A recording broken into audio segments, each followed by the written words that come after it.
Playwright, as it's now called, for just making this possible. Just didn't want to forget to get that in. So, got a couple of people who are going to speak. Thank you. We've got a couple of people who are going to speak. We are truly honoured that Don Wright, who's the club historian, has spoke.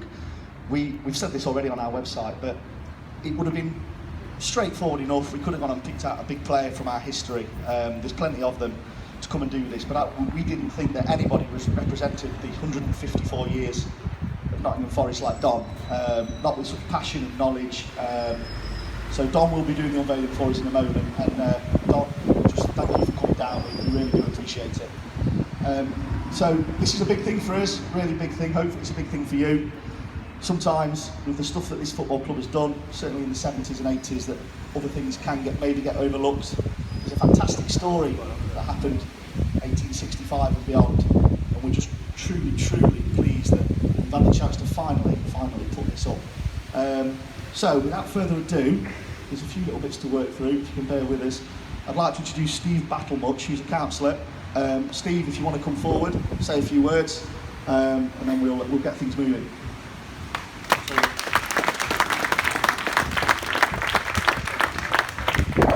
I think it's important to start to note that we're in the week that Bury have gone out of business as expelled from the Football League, and Bolton and Notts County have been close to that in the last few months. And I think that we should take stock and remember that football is central to many communities, and we stand together as a football community with the fans of Bury and all of the clubs that are going through those problems, because we know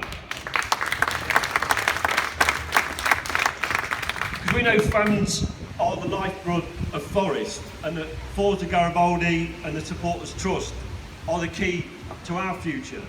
It was the Supporters Trust and Forza coming together with the likes of Johnny Owen and I Believe in Miracles that truly celebrated our 150 years 4 years ago, when the club at that time sort of half ignored the fact that we'd got to that milestone. And I remember being in this pub with the rest of you, celebrating that, and at that great night at the City Ground when we saw Johnny's film. So we're here to celebrate our history, because Forest is important to the city, and together we do and can do good things together, and we can champion good causes. And the work that Forest do on education, on knife crime, on anti-racism are all things that the City Council supports, and it's things that we can do together.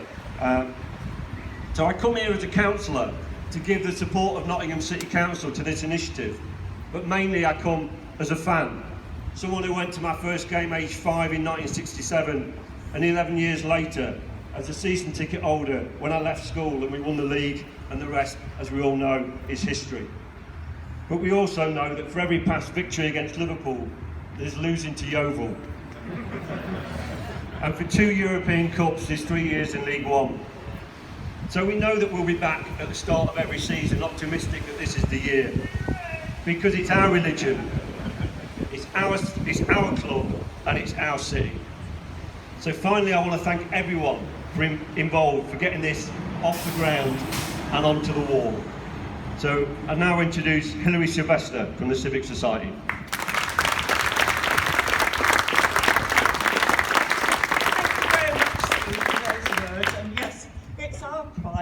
To get this up on the wall. We have put plaques up throughout the city. This is the third this week, in fact. So we're delighted that we were approached by Matt of Forza Garibaldi to join with you all in putting up a plaque to commemorate Forest and the founding of Forest. Nottingham City, its people, its places, its events, its history are all very close to our hearts, as well as the continued success of the city and all that goes on in that city, this city in fact. And so we're absolutely delighted that we should be celebrating Forest today.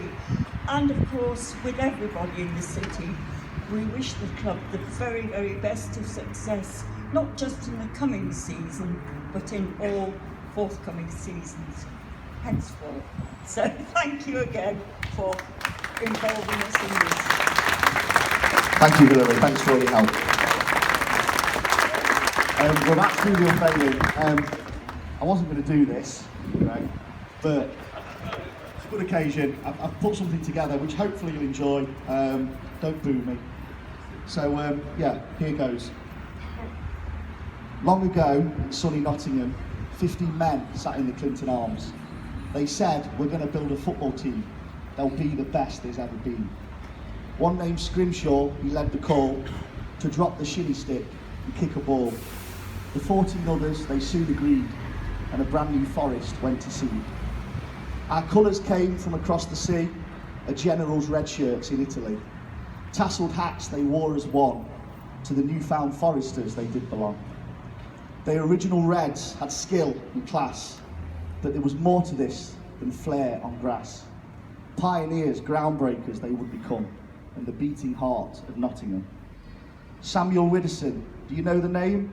This Hucknall lad, he changed this game. Shimpad's whistles were from Sam's brain.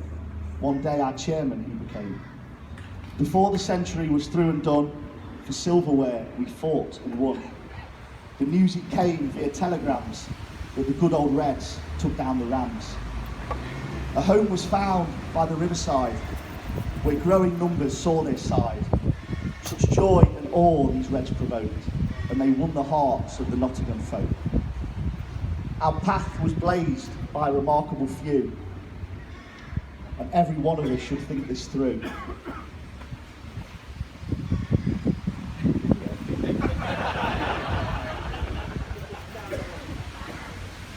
If not for this 15 and their idea, there'd be no Forest for us to cheer. Pain and turmoil we were not without, but lads in red still passed the leather about. Through wars and death, each heartbreaking day, they forged what's known as the Forest Way. Yet this band of brothers would never know how far and wide this club would grow. Its captains would climb the Wembley stands, and it would triumph in foreign lands. So how I wish this 15 could see their Foresters wrote history, and the Garibaldi we wear with pride was made in 1865.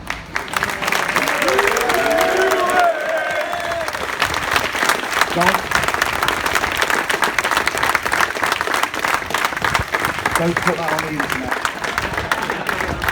So I am truly honoured to introduce Don Wright.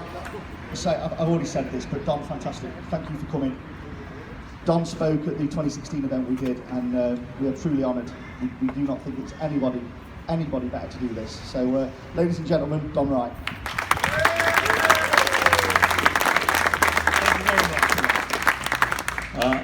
Thank you for your words, and thank you for helping the Nottingham Civic Society to arrange this event and put up this wonderful time. I've been honorary historian of Forest for 10 years in the forecast time, and I think that this is probably the highlight of my time. I hope it's a forerunner, and that it will lead to us having a museum when the ground is renovated, hopefully in another year's time. Formed in 1865, or was it 1864? A little conundrum. The evidence for 1864, I've got here. It's a publication, an official publication of Forests in 1891, when they staged a really prestigious Tyrolean bazaar in the Mechanics Hall down the road. All the local aristocracy were there, a lot of the founder members were there, and a lot of people like Sam Weller Widdowson were there. And it says, Official Handbook of the Grand Tyrolean Bazaar, and History of the Forest Football Club from its formation in 1864 to date. Now, all of those big names, Walter Rowe-Limbury, who was one of the founder members, Charles Daft, Sam Weller Widdowson, Tinsley Lindy, they were all there. And I don't think that whoever wrote this little history would have got away with it had it been wrong. So what do we think is the explanation? Well, I think we should look at the history of our neighbours, Notts County, because Notts are said to have been formed in 1862. In fact, they didn't become a club until December 1864 at a meeting in Hockley at the George Hotel.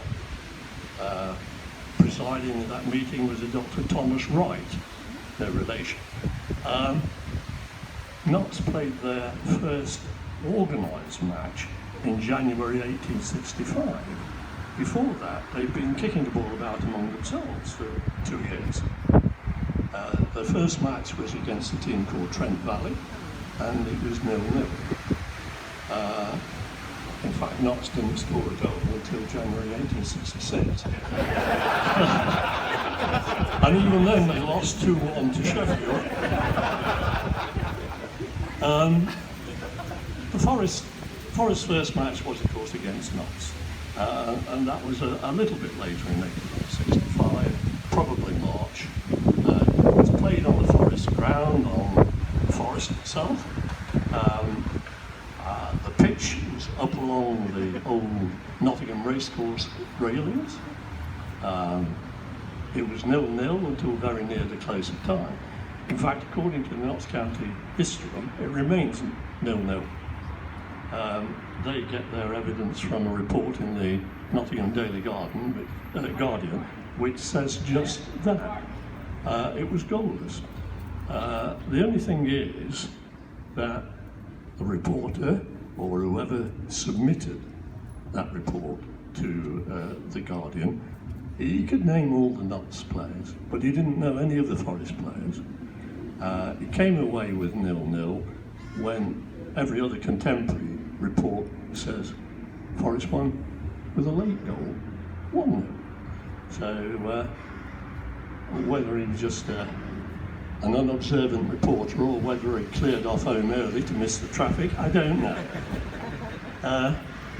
The goal was spectacular, according to these reports, and so spectacular that Dr. Percy Young, who wrote a very authoritative history of British football, includes a description of it in his history. A Forest player named William Henry Revis, who was one of the founder members, scored the goal. He raced with a Notts County player named Brown. They leapt over the old racecourse railings during their chasing of the ball. Revis got there first and he dribbled it over the goal line. Then he touched down. He then took the ball 15 paces into the field of play. Notts players lined up between the goalposts to try to prevent the goal. There was no crossbar in those days. But Revis bent it like Beckham, and over the Notts heads it went, and Forest had scored. Now, Revis was an extraordinary man, actually. He not only played for Forest and was a committee member, but he stayed with the committee and with Forest until he emigrated to the United States, and there he started an import-export business. When the First War started in 1914, he came home to actually contribute to the war effort by building a factory. And this he did. He died in 1923, and he left a bequest, and that was to help the students from poor families get scholarships to University College Nottingham. The bequest in today's money was just a fraction under £3 million, and the W.H. Revis bequest fund is still going. It's still helping students at Nottingham University, and Revis is in fact Nottingham University's greatest benefactor, apart from Lord Trent, just a chemist. So he was a truly remarkable man. Now, to go back to that meeting in 1865, when the club was officially established, they'd been like nuts, kicking the ball around for a year, I'm sure. The convener was J.S. Scrimshaw, and according to this little history I've got, he was asked to convene the meeting. Who did he ask him? Well, my name would be on Walter Road, Limbury. Limbury was or probably the leading shinty player, but he also led a switch to football. He didn't entirely discard his shinty connections. He kept the shinty stick, and it was passed down the Limbury family as a heirloom for generations. His grandson, Ian Limbury, not only kept the stick, he took it to bed with him. Not like a boy who can't bear to be parted from his football and therefore takes it to bed with him, but he took it to bed with him because he thought it would be a useful weapon if any burglar attempted to break it, and I'm sure it would have been. In fact, I want to show you that stick now, and Nick Clifford, who is Ian's nephew and the great-grandson of Walter Limbury, is going to bring it now. And this is it. Thank you very much. So this knobbly piece of wood was a shinty stick, and Nick and the Limbury family have very kindly given it on loan to Forest. It's the oldest artefact the club has. It has a pride of place in the boardroom. I hope it will have a pride of place in the new museum when we get there. Thank you very much.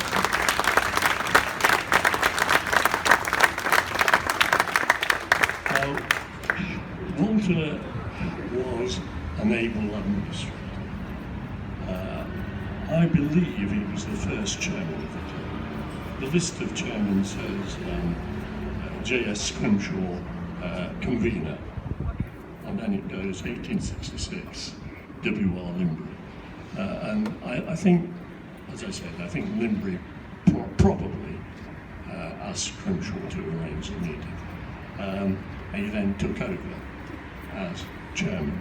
He was chairman for a couple of years, and then he became secretary and then treasurer to keep the club stable and going, really. In 1882, his influence and Forest's influence led to the formation of the Nottinghamshire Football Association. The inaugural meeting was held at Forest headquarters in Maypole Yard off Clumber Street. Limbury was elected secretary, and another great Forester, Sam Widow's son, joined the committee. Now, if Limbury was the able administrator, Widowson was the great innovator. As we've heard, it was connected with various things from the shimpat to the referee's whistle and even early flintlock. But probably most influentially in world football, he came up with the 2-3-5 formation that all clubs throughout the world used really until the 1950s. He came up with the idea after Forest played Brigade Major Francis Marindin's Royal Engineers, who were a really formidable force in early football. The game was played at Trembridge Cricket Ground. It was a cold and blustery day, but thousands turned out. And Merredin's Engineers won the game 2-1. But what impressed Widdowson, who was the captain of the Forest team, about them was that they had a playing system. They had a goalkeeper, a back, 3 half-backs, and 6 forwards. And that meant their combination play was systematised. And Sam thought about this, and he came up with 2 backs, 3 half-backs, 5 forwards, which he thought was even better from the point of view of the passing game. And the centre-half was a pivot. He was an attacking player as well as controlling the defence. Now, I'm very keen on Pep Guardiola and his theories, and I was reading a book recently about Guardiola's time with Bayern Munich in Germany. And in his first season, Bayern were on the way to the championship when they came up against a team called Wolfsburg, who were going to, Pep was told, put up a Plaque in defence. They were determined to stop Bayern's score, and then they hoped to get a breakaway goal and win the match. So Pep thought about it, and then he went back to early history and thought, well, 2-3-5. That sounds about right. So he chose that formation to take on Wolfsburg. Well, Wolfsburg got their breakaway goal, but not until after Bayern had scored 6.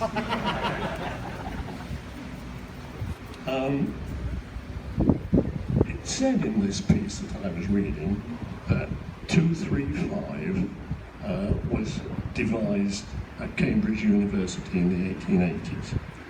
Now we know the Forest were playing it in the 1870s.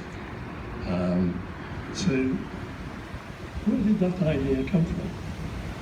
Well, I think it comes from another early Forest player, Tinsley Lindley. Lindley was a star footballer from Nottingham High School, and in 1883, he made his debut as a 16-year-old for Forest. In 1865, he went up to King's College, Cambridge, and he very soon became a Cambridge Blue. He was that good, a Cambridge Blue footballer. In his final year, he captained the university football team.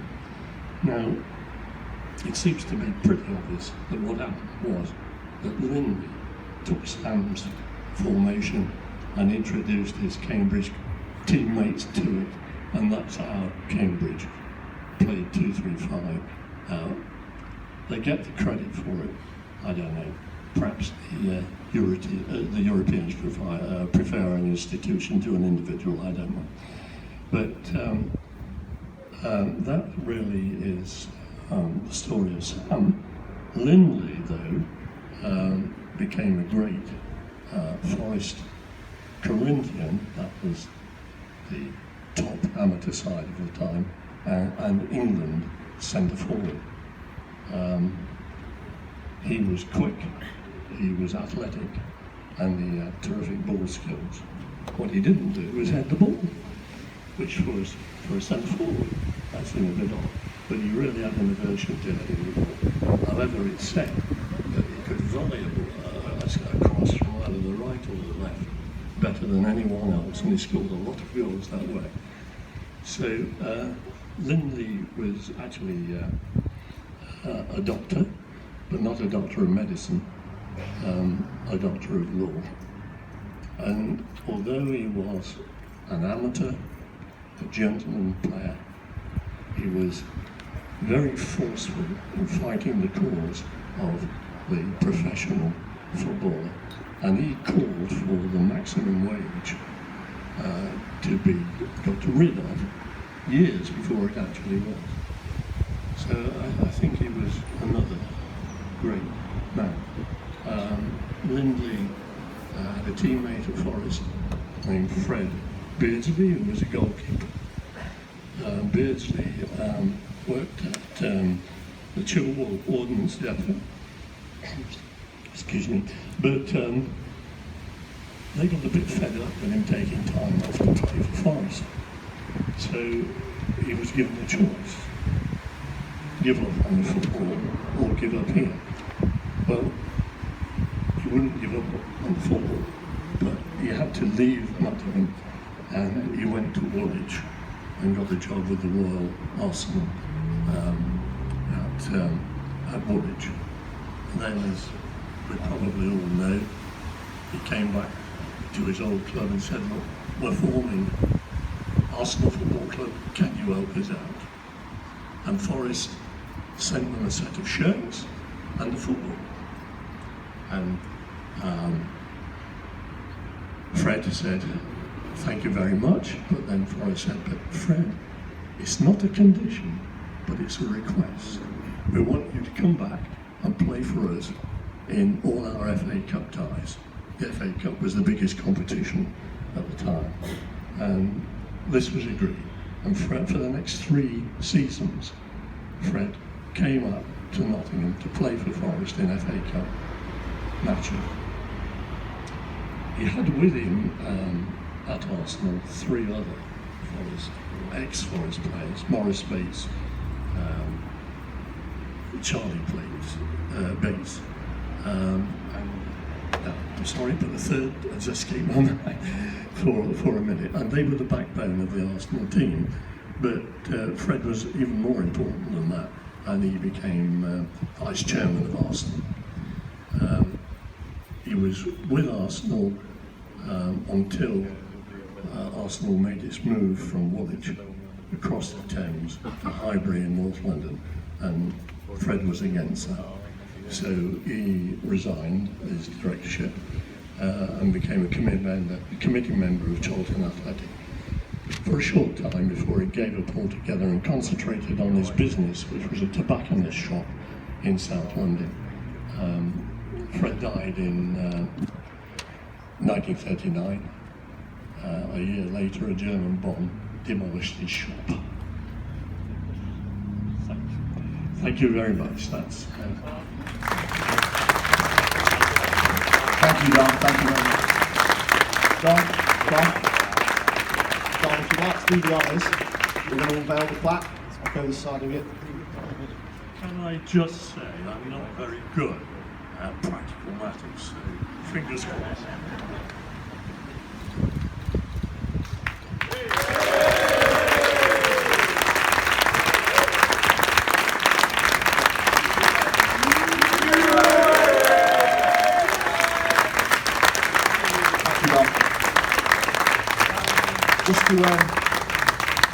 Just to close off this little ceremony, we're just going to finish off now.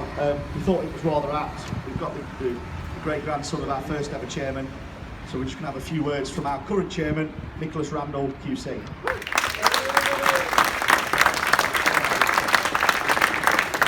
Try and keep this as short as I can. This event today sort of squares the circle a little bit, I think, for our first 2 years of our ownership under Mr. Marinakis. And some big points for me personally. First of all, to meet Nick, obviously whose great-grandfather was the first chairman of Nottingham Forest, and I can assure you all it's such a fantastic honour for me to be the chairman of this wonderful club. Nick, it's great to meet you, and I'm sure we'll meet again and we'll get something sorted out with the family. Secondly, some of the first people I met when I came here were Matt and Greg, and I want to thank you, the people at Forza, for the fantastic support that you've given us.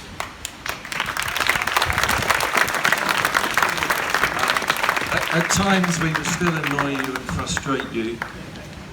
Sorry about Lower Bridgeford Gate, but not much I could do about it. But I'm glad that you're applauding us rather than organising demonstrations in the car park to sack the ball. And I'd like to add, I've been watching football for probably 48 years, and I don't look it. It's true. And And I can say without hesitation, and I've been to European finals, I've been to significant World Cup games, I've been to Euro semi-finals, the greatest performance by a crowd I've ever seen in my life was your performance at Derby County last season with the banners. It was absolutely out of this world. And you deserve all the praise in the world for that. And I promise you, we do treat you with great respect. You are a fantastic body of fans. And indeed, when we bought the club, when we were in negotiations, and I might like to add that we went through a rather more significant and difficult fit and proper person test to the one they seem to have applied at poor old Bury. Unbelievable how that happened. The EFL told us in our business plan that we were over, our expectations were beyond the realms of reality when we said we thought we could get to 14,500, 15,000 season cards. But we knew that that was a cautious estimate, and as we now know today, we've hit the amazing target, if you include the corporates, of being in excess of 21,000 season cards. For a club which has been out of the Premier League as long as you have, that is outstanding. I think, Nick, and I hope that you would agree, at the end of the day, that is the greatest testament to your great-grandfather and the other 14 young men that met on this spot all those years ago. We know, and one thing I will promise you, you won't always agree with the decisions that we make. I deeply regret the precious commodity of time comment I made previously. You're not always going to agree with what we do, but I promise you that every decision we will take on the basis of what we believe is the best interests of the club. Mr. Marinakis is a fantastic owner, and I can assure you that at no stage have we ever had any discussions about making profits or about this being a money project. It is 100% a football project. That is what he desires, and one of the great things I think that we've seen recently was to see all of you guys coming over to Greece and given that great honour at Gate 7 by Olympiacos, and I know that we can build fantastic relationships across the fans and the clubs.